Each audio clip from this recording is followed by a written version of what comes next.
our advice in the book is read it all the way through and then come back and start to break down one section at a time. And even at that, what we know is the advice, everything in there we feel is very common sense. We don't feel like we've gone out and, kind of created any kind of ideas or anything that are a challenge to buy into. It's common sense, building blocks of business, finding discipline, finding habits, finding processes.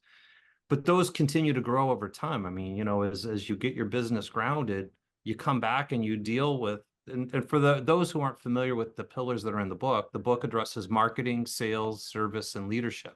And then each of those are broken down into 4 impact areas. So we get down into the foundational building blocks of the business. And as business owners, we all know, you're never done building it. You're never done evolving. And when you come back and you acquire knowledge and you make progress as a result from the last time you went through, your starting point is so much higher as you go through the same ideas, the same thoughts, the same analysis of the business.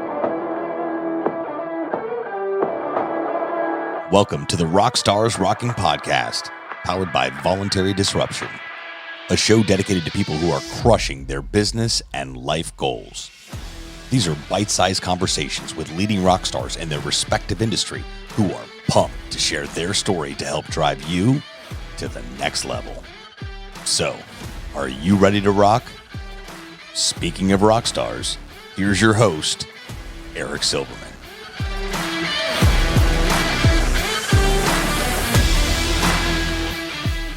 Hey everybody, welcome back to RockstarsRocking, where each and every week, you know it, I always say the exact same thing. I only have the best, the finest, the most incredible, the most positive, influential people on each and every week. The rock stars that are rocking it out in business, in life, personal goals, business goals, you name it.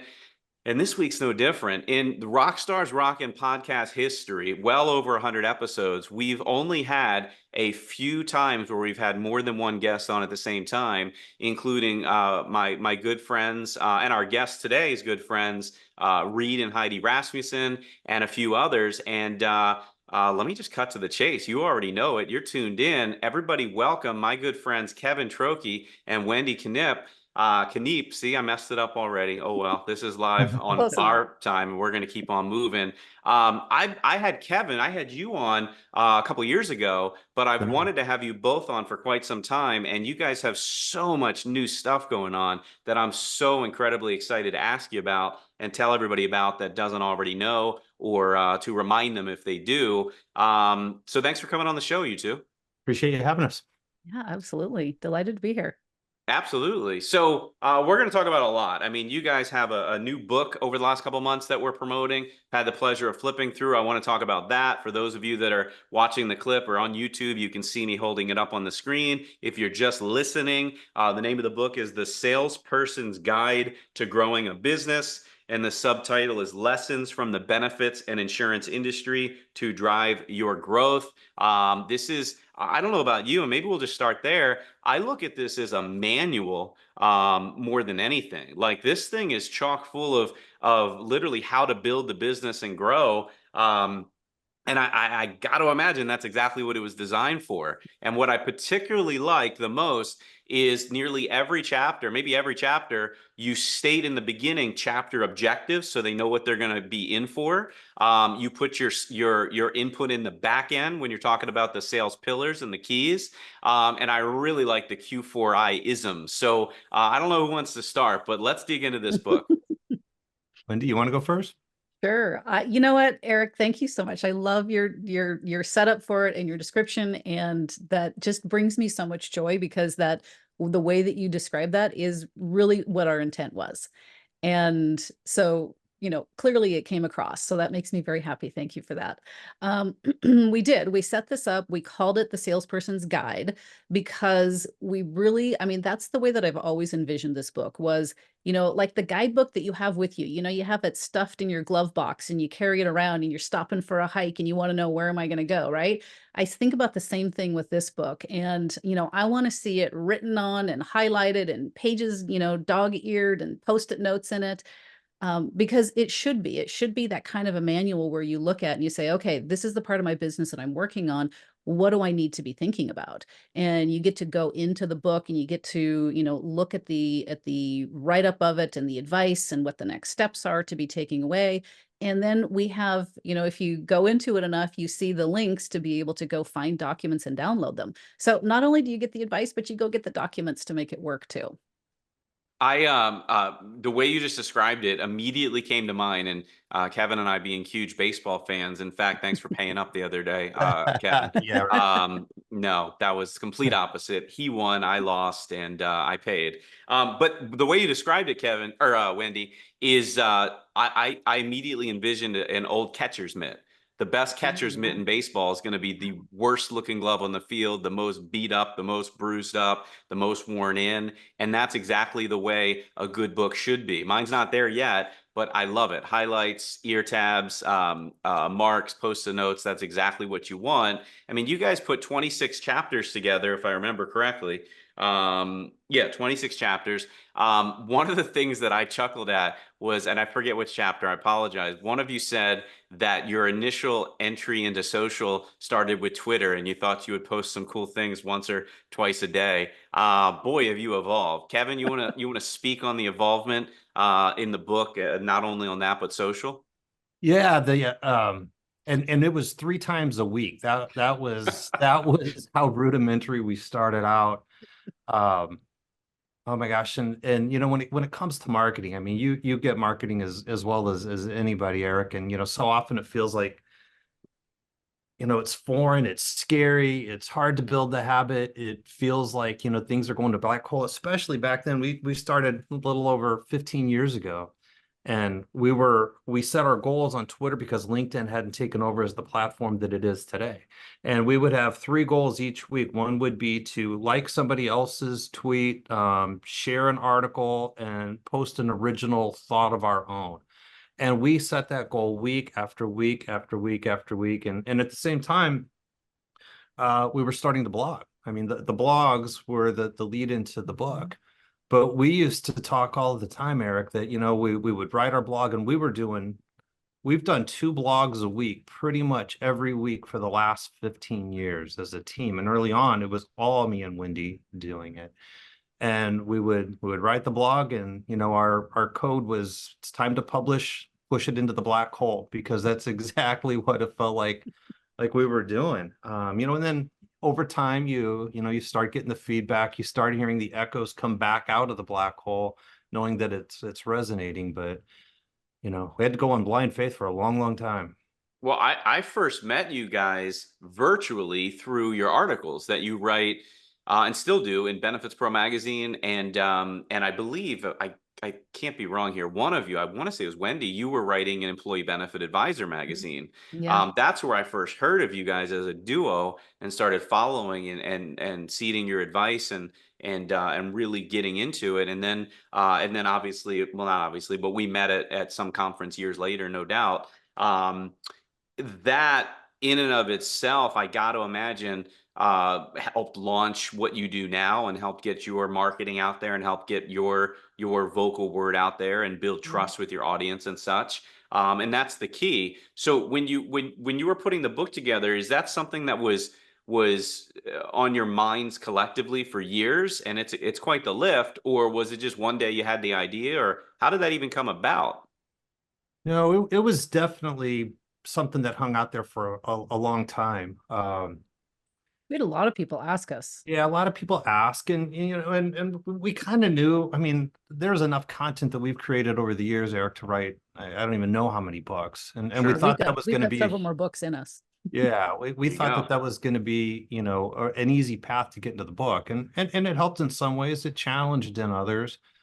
But we got to the point where we just realized it was time. It was time to take all of the ideas that we'd shared, that we heard was resonating, that we heard people, appreciating and using, and they would take our blog and they would bring it into a sales meeting and would use it for the sales meeting discussion, or we'd get feedback of how they had just followed our advice and the improvement that it brought to their business. And so we just really felt that we'd gotten to the point where it was almost a responsibility to pull it together in a more organized way that the book is. And to go back to the baseball glove, the dog-eared highlighted notes all over the place. I mean, our advice in the book is read it all the way through and then come back and start to break down one section at a time.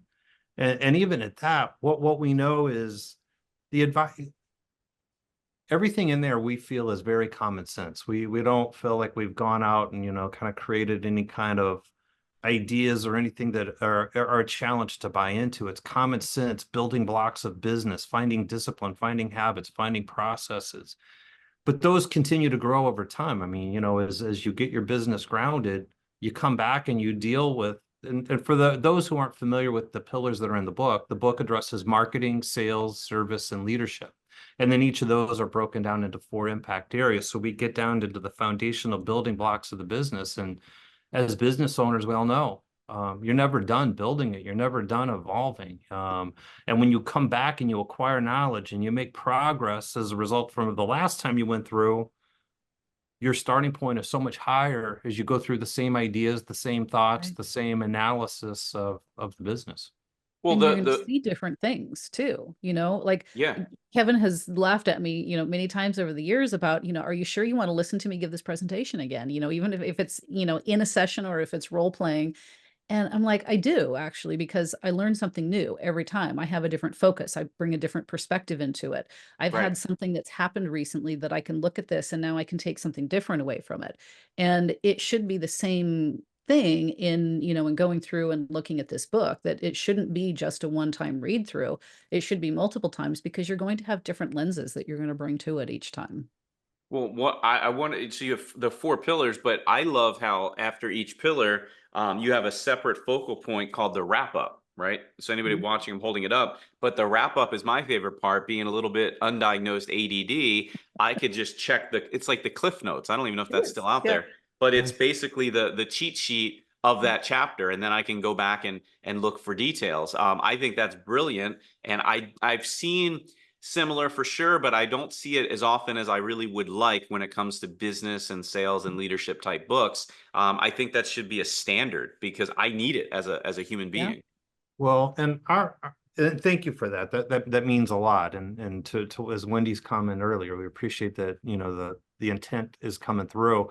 And right after that, Wendy alluded to it, is, the resources, the links that you go to a Right. site and you pull down the documents. And that's been part of mine and Wendy's, one of our foundational mantras from the beginning, is we're going to fill gaps and take away excuses. So there's nothing that we suggest in the book. There's nothing that we advise in the book. There's no challenges or ideas that we introduce in the book that we don't also provide additional resources to go and take and apply and execute on that idea. Uh, it's one of the frustrations. Love going to conferences. I love, listening, getting, to speakers, get up on stage and big ideas, and you get all motivated and excited. And I love that. But then there's always that emotional and intellectual letdown afterwards. And you're like, I want to do it, but how the hell do I get from sitting in that seat to executing that idea? It's all too often you're left on your own to go build it. And we've built all of the resources, and we'll tell everybody we didn't build them with any expectation that they're perfect for everybody or even that they're perfect for anybody, but we built them in a way that we know they're usable. You can execute on what's there, and it's easier to adjust something for your own that already exists than it is to build it from scratch. Well, We're talking about business owners here. And I mean, obviously it goes for any of the leaders, or actually anybody in the organization. But when we are talking about the business owners, these are personalities that are, oftentimes like quick start type personalities. We've got, definitely got some of that ADD personality in there in this ownership ranks for sure. Entrepreneurial, spirit it is not the type of personality that wants to, typically dig into processes and, the details of building things. So that's where this all comes from. You grab this information and give it to people internally and let them help you figure out how to do it.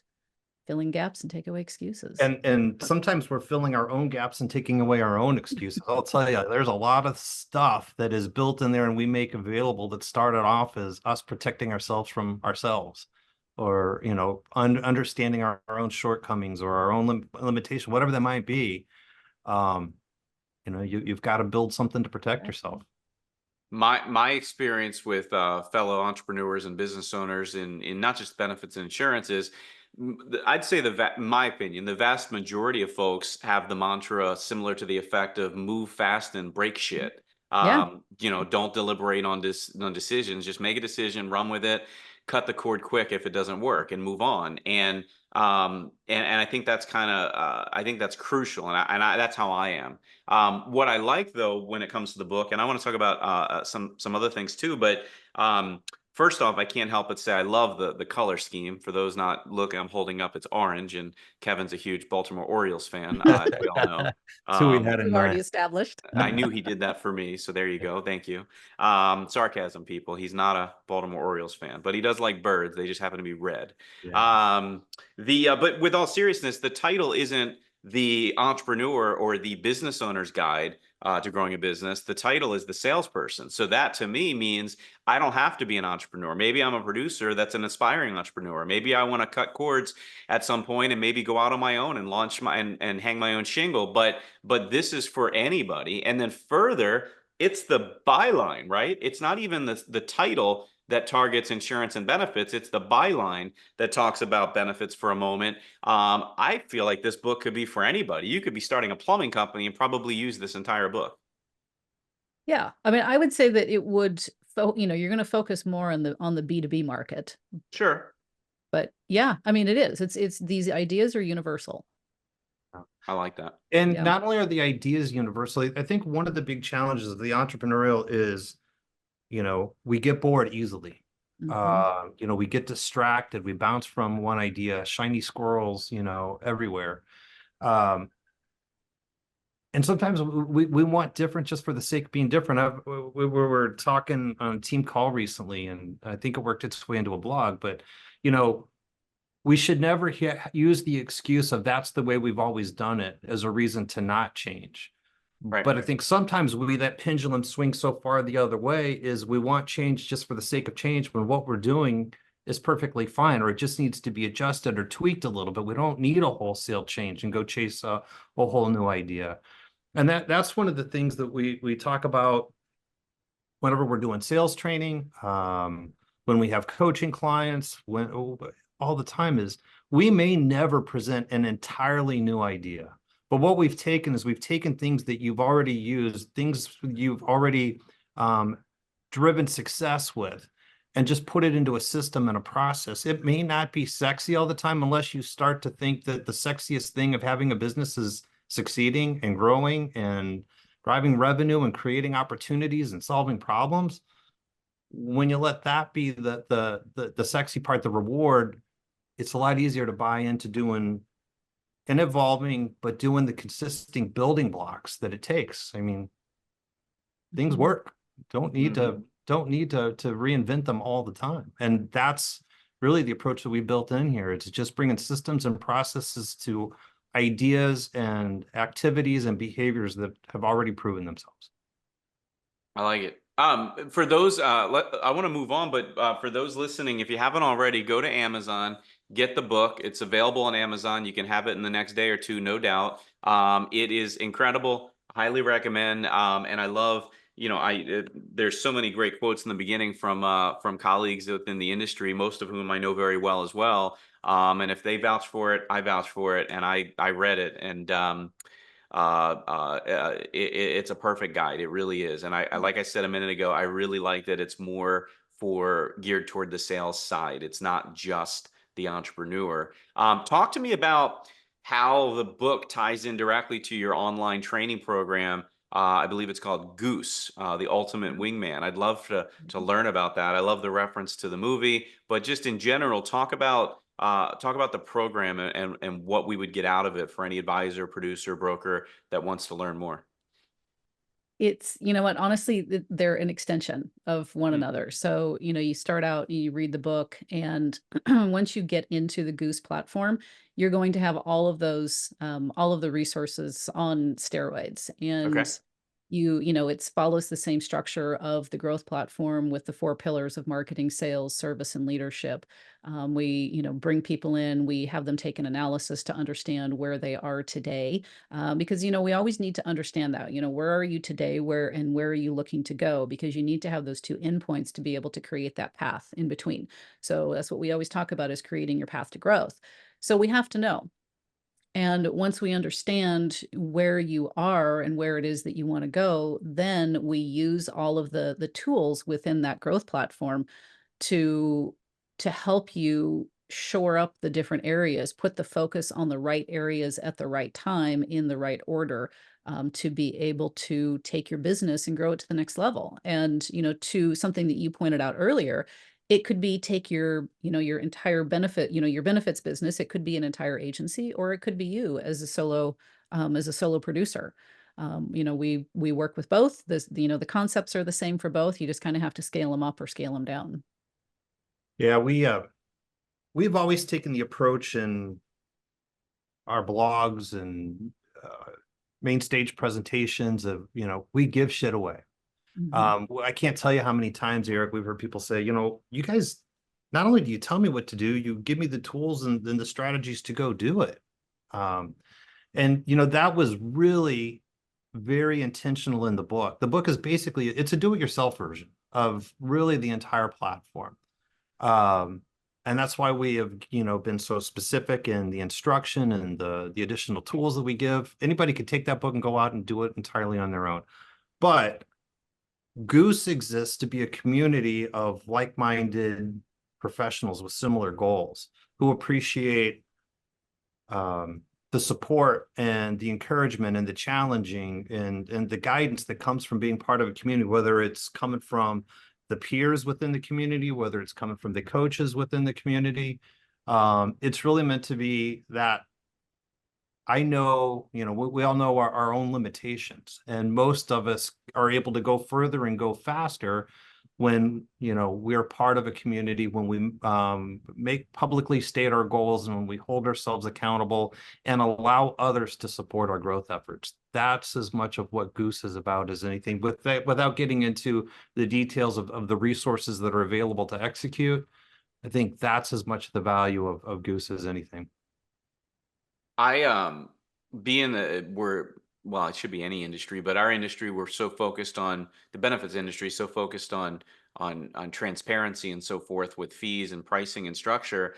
I was amazed in the most powerful, positive way ever. You guys are just open and straightforward. It's right on your website. The program is there. Here's what it is per month. Here's what it is. Here's what you get. Here's what it is if you want to do it in an annual version. Like, I can't tell you, and you guys I'm sure know, and anybody listening knows how many times you want to buy anything. It could be a widget, it could be a technology, it could be a coaching service, and they force you to do an online entry, and you got to have this 2-hour call and assessment, and everybody's going to get potentially a different price. That's no better than Blue Cross or Aetna. No offense, right? Or maybe there's a lot of offense. The fact is, this is open and in your face in the best way possible. It's transparent, and it's right there for you to look at. And I don't think you had to probably put much thought into doing it that way, because it's a mark for our industry.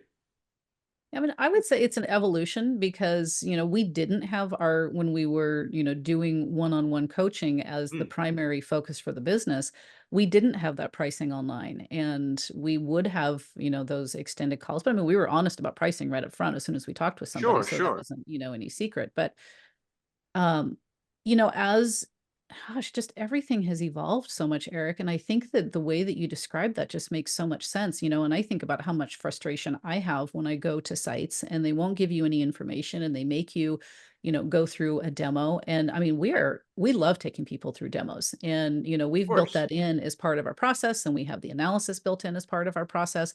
But if you want to see the pricing, it's right there. If you want to go ahead and, just make the purchase, you can do that on your own. So, we're really looking at this as that combination of, we are a coaching firm and we always have been a coaching firm and we always will be, but we also recognize that the way that people make decisions and make purchases has shifted, and we want to be there for that and evolve with it. And something that's always been really important to us. And we literally used to charge people to go through our sales process, because because we get so into their business. You Yes, can we apply do. that both ways. We get into their business, but we always knew that they came out of the conversations around that knowing so much more about their own business and about their own challenges and their own strengths, that there was immense value. And while we don't charge somebody to go through it anymore, we've still kept that in place. Part of the process that somebody goes through on their way to becoming part of the Goose community, we start off with what we call a path questionnaire, and it just gets them thinking about, where do I want to be in 3 years? What's the likelihood of me getting there based on what's working right now? What's not working well? What are some of the goals that I should hit? And when we see that they are like-minded, that they, have the right kind of vision and goals, and the attitude about growing and taking control of their business, that we see ourselves as being a potential solution, that's when we typically pick up the conversation.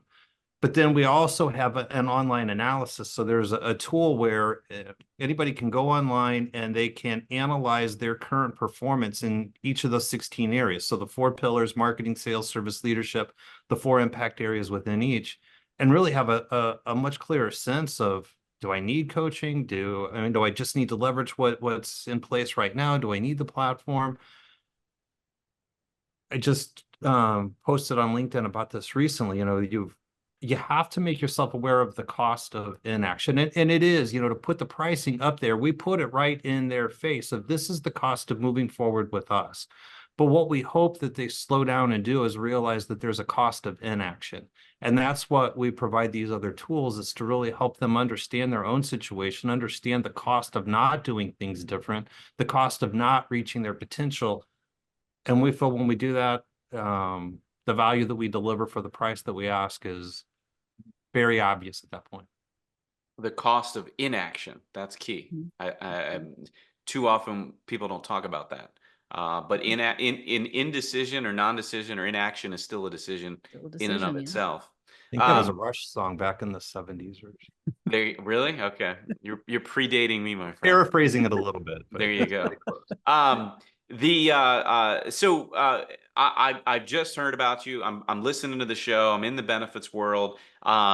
Maybe I work for a solution provider or a carrier, but I'm in sales and I want to grow my personal book. Obviously, the book is still going to be very beneficial to me. Where would you recommend somebody who's new to you guys, learning wise? Everybody knows your name, but learning about you. Where would you recommend? Start with the with Goose, or start with the book? Well, I'd start with the website for sure. I mean, go to the Okay. website and read about it. It's organized in a way that you'll understand, what we're doing, why we're doing it, who we're doing it with. You follow through to the platform page, and get the opportunity to learn more specifically about that. You can Okay. look at the curriculum for the sales training, and do a demo. But there's also links to the book on there as well. Sure. Yeah. And the Then maybe a website for little those more- listening, just so you while we're on it, it's Q4, the number 4, Q4intel.com, Q4intel.com. They'll be in the show notes as well. What were you going to say, Kevin? Yeah, and maybe even go a little more granular. I mean, especially for anybody that is looking to engage all the way through coaching. We're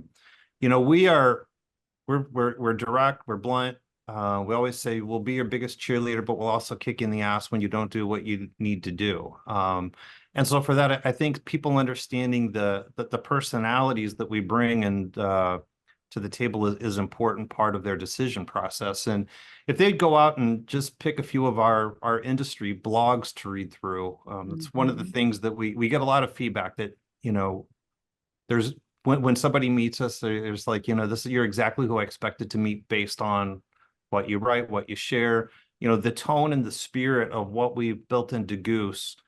If they read through just a couple of our blogs, they'll have a real sense that this is something that is a community for them to consider participating in. Yeah. I mean, and you have to understand that that's who we are. I mean, we have, we're going to be very blunt about it. The blog article that went up this week is, your business is stuck and it's your fault. And, I immediately, first thing in the morning, I get an email from a client. It was like, oh, ouch. That really hit home. And that's been my existence for the last few years. And I'm working now every day to change it. So, if you don't want the hard truth, we are definitely not the people for you. The cold hard truth. No, but you know what? But that's applicable to anything in life, right? And why would you hire I'm not one to talk, but why would you hire a personal trainer who's going to tell you what you need, what you want to hear, not what you need to hear, and say, yeah, Yeah. yeah, keep eating that pizza. Oh, you missed the gym 3 days in a row? Who cares? You're good. You're having a good day though, right? You feel good. That TV show was awesome. What do you want that for? Like, I don't need to pay somebody for I that. can, yeah, I So, was gonna say I can do that without paying I've had anybody. I've had two examples of that recently, and one was we had a client, and his takeaway assignment from the coaching call was to build a stewardship report. Now, we've built the template. All he had to do was go through and fill in the specifics for one of his clients. And I get an email from him. He says, I don't like this exercise. He says, it makes me feel like crap about myself. He says, I'm not sure that I want to finish. Like, you not finishing the exercise is not going to change that you feel bad about what you are doing or not doing for your clients. right.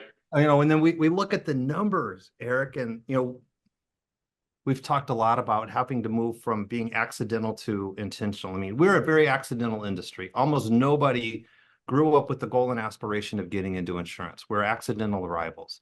And that accidental approach just weaves its way into the way we build agencies, the way we build books of business.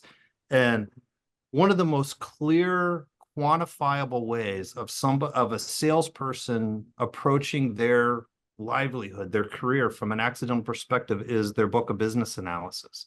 It's one of the first things we do with the new agency.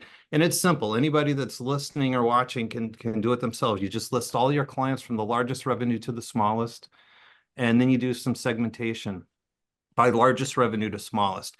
If you break that in half, for sake of round numbers, you have 100 clients, and you look at the 50 smallest, generally will produce 7% of the total revenue. The bottom 25% generates 2% of the total revenue. The top 5, about 30, the next 15, about between 35, another 30 and 35%. And, we just get pulled down into these clients, these small accounts that, you get to fourth quarter and the industry busts their ass to hold on to accounts that quite literally cost them money. Yeah. And Right. we wonder, why do we plateau at certain thresholds? Why is our growth being slowed down? It's because we're dragging along and subsidizing clients that financially can't afford it. And I get, and this is such a giving industry, and the hearts are in the right places, and we want to go out and we want to help people that need help. But you also have to take care of your business first. You can't take care of anybody else's business until you take care of your own. Put your mask Well, on. what about the opposite of that though? I love your point. The bottom tier is dragging you down. You're not even breaking even. You're losing Mhm. money, You're depending losing money. particularly upon the time of the year. What about the opposite? What about it's a really key account that makes you a lot of money as a firm, and they're high revenue, but they're the biggest pains in the ass ever. You don't like taking their call. You don't like returning their email. Your employees are demoralized every time they see an email pop up. And yet, we have that struggle. I've had that personal struggle, and there was nothing more rewarding than literally firing a 2,000 life case a handful of years ago that had been an account of mine for a decade. I wouldn't have done it a decade earlier, but it was Sure. so refreshing to take a couple steps back to take a million leaps forward, particularly for the culture of my team. Wendy, you're big into culture. What would you say? Have you ever advised your clients Oh, to consider that, or talk about that if you absolutely. can? Absolutely. I mean, you just totally hit it there. Um, Toxic behavior is toxic behavior. And it doesn't matter if it's coming from clients or if it's coming from vendors or if it's coming from team members. If you allow toxicity in your organization, you are going to slowly erode or quickly erode your organization. And you're going to end up losing your best people first, probably because they're the ones who are motivated to be in a good environment and to have a good job, and they're the ones who are going to most easily be able to go out and get a new job. Mm. And, then you're going to be left with your mediocre performers. And, how are you going to continue building your business off of that? So But address Wendy, toxicity always. I'm your client, and they're my biggest client, and they're such a pain in the butt, but they pay me so much money. I don't know if I could live without them. What I mean, that's real It's talk a that real thing. And it comes. depends on where you are in your business. You might have to say, okay, team, we've got to find a way to contain this client and we need to replace their revenue. As soon as we replace this revenue, then we're going to fire them. So everybody on Goals. board to help us, to help us fix this. We talk a lot, Eric, that selling is a transfer of confidence. You're always working to give prospects and clients confidence that by working with you and your team, they'll get better results than if they don't. And a lot of our platform, the book, Goose, it's built around identifying sources of sales confidence and building and maintaining them at a high level. And the foundation of which is to have a healthy pipeline, to know where that replacement revenue is going to come from. Because until you can build and maintain a healthy pipeline and you can see a path that takes you to replacing that toxic relationship, it's going to be a hard one to let go. But as soon as you have that, you probably won't have the toxic issue to begin with because you'll nip it in the bud. As soon as you see that first sign of this is a toxic client, they're abusing my team, they don't appreciate the work we do, you're going to call them out way sooner than later, and you're going to maybe fix it before it becomes so problematic that you have to let them go. But that's a hard place to get until we are confident of our ability to replace the revenue. Have not certainly never would name names, but have you guys ever been in that position at Oh, coaching yeah. clients that Oh. you brought along and you just Yeah. had to get rid of them? Yeah. We did. Yeah. No, we had a couple different clients that came in and took a rather abusive approach to our staff. And we had to, have a sit down with them and say, you cannot talk like that to our team. And if you have concerns like that, you can bring them to us as the owners, but you are under no circumstances allowed to take conversations like that to other team members. I've had And those conversations with yeah, folks and we too. are going to It's be so cool. winding this relationship down. Yeah. Yeah. And then there was another situation where the offending personality left that company. So we were able to, continue in a good relationship after that person was gone. Yeah. I still remember the Practicing first what you time we preach. fired a prospect. We were not in a financial position to do it, but I mean, it's still one of the most validating days we've had as business partners. And you said prospect. So this is somebody you were courting, you were having talks with, they weren't even paying you yet. But after you unpeeled the onion, you realized, I don't want to be in business with this person. Yeah. Yep. Because that Not happens good. all the time too. Yeah. Before we're going to start to wrap up here, but I wanted to ask, because this is something that's near and dear to me when I'm running my business as an entrepreneur. My partner and I, we have our strengths and weaknesses for sure. We have between us, we have including us, I should say, we have about a dozen people scattered around the country, all virtual, all W-2. And our team has learned who to go to for what with respect to knowledge. Like, don't go to Eric when it's technology based. I am not anti-tech. In fact, I love tech. I was going to say, I don't know the sounds like weeds you're of your it, person. particularly in the benefits world. Don't go to Eric for product knowledge and to talk about the specifics of a dental plan and an accident plan. That's not going to be Eric. Go to Dave. He knows that stuff, and then vice versa and so forth. He's the tech guy and he's the analytical guy. Do you guys have that same dynamic in general, where you, of course, know your strengths? I think I could probably predict it, but I'd love for you to kind of share what you believe and where your clients would see you guys. If we were to ask them, do you think they would say the same as you're going to tell me? Go ahead, Wendy. Probably. Yeah, for sure. I will be the one who's going to end up getting more in the weeds with you because I just can't help myself, because that's where my strengths and my interests lie. So, it's going to be around communication and a lot of ideation, looking at the organization, the people portion of it, the marketing portion of things. I know all of it. I've done all of it. But yeah, if you want a little bit more nurturing, and it's going to be tough love nurturing though. I'm the person. And marketing and branding and website design and so forth. I Yeah, mean, that some of all. my my closest industry friends that you guys work with, you've put together some of the most elaborate brands and websites for them that just knock it out of the park. I feel that that's a big strength, and not saying anything from Kevin, but I feel like that's something that's more in your alley, is what I've gathered from being an Yeah. outsider. Yeah, I do. I run the marketing division, so it does fall. But Kevin is definitely not a participant. Well, Some of sure. our best, oh gosh, what are we saying? Positioning statements and purpose statements and things like that have come directly from Kevin. And I always, laugh about the fact that I can struggle over something and how to put the words together, and I give the idea to him. Well, you know what? The name of the book, for example. These ideas just fall out of him, and I'm just super envious about it, but I feel very grateful that I have that on my team. And the team is key. All right. Yeah. Your question is valid, and there definitely are those areas that we gravitate to, but at the same time, there's way more overlap than there is just complete uniquely different skill sets. But I go more to the quantifiable part, the numbers part of the business, whether that's from prospecting to understanding your business suite. I still remember the first time I heard the phrase that you can't manage what you don't measure. I'm sure it had been around a long time, but I remember the first time I heard it.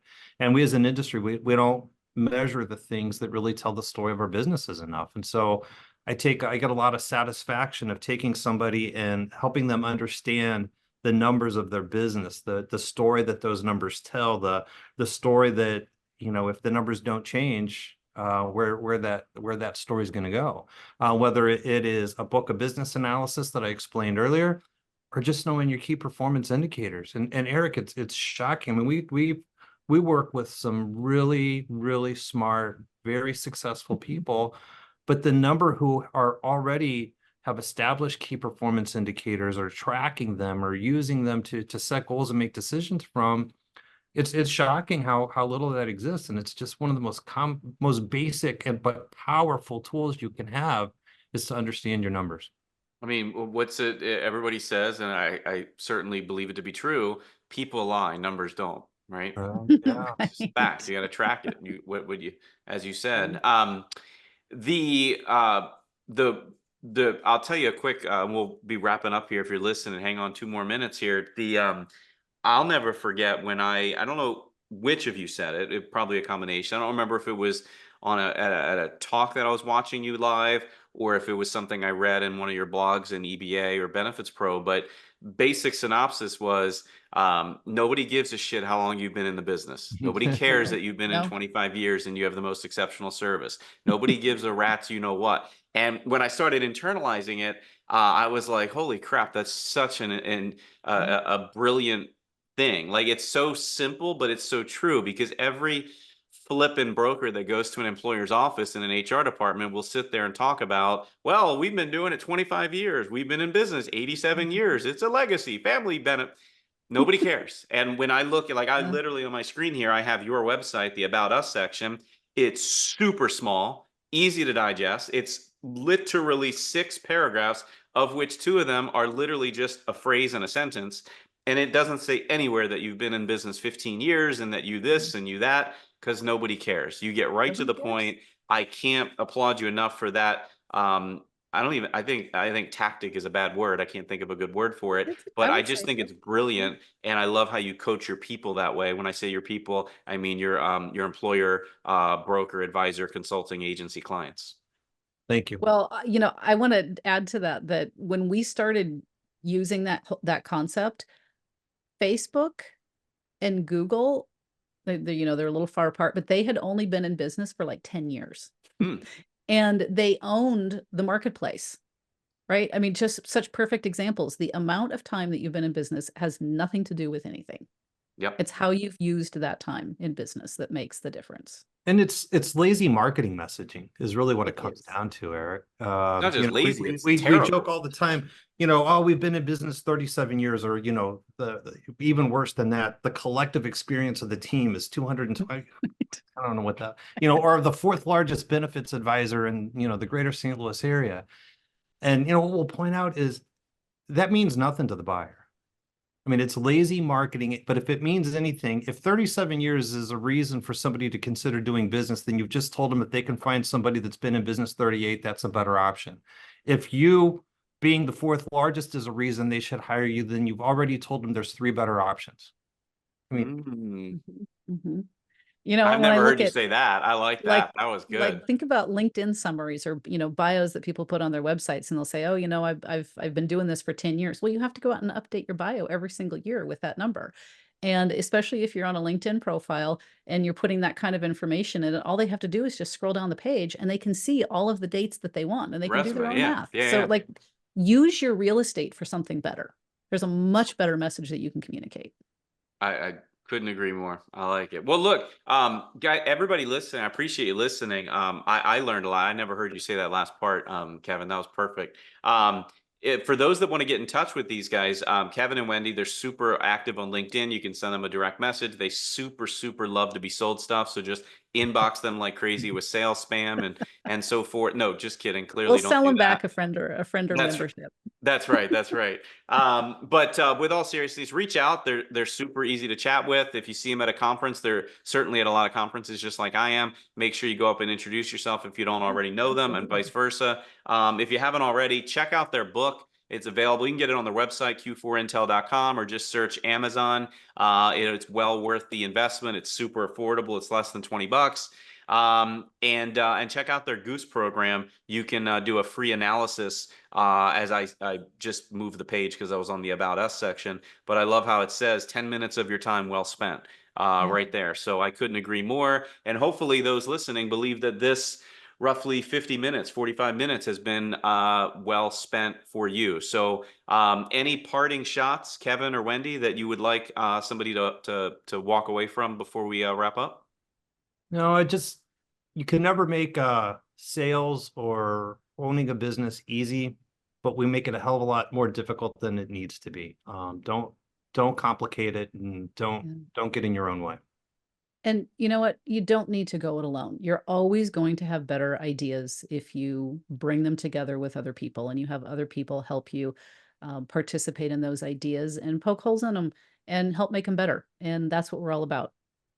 Well said. Well Come said. Well, join us. look, I just show up and ask some fun questions, and I don't do anything on the back end. My team will vouch for that. So for everybody behind the scenes at the Rockstars Rocking podcast, I'm Eric Silverman, and that is and always will be the one, the only Wendy Keneipp, Kevin Trokey, owners, founders, partners at Q4I Intelligence, q4intel.com. Check out their book, bestseller, The Salesperson's Guide to Growing a Business, and you won't regret it. Until next week, don't just have a great week, make it a great week. Thanks, everybody. Take care. Thanks, Eric. Thanks so much for tuning into this episode of the Rockstars Rocking podcast. If you haven't done so already, make sure you're subscribed to the show wherever you consume podcasts. And if you feel so inclined, please leave us a review. 5 stars would totally rock. Until next time, Rockstars, keep rocking.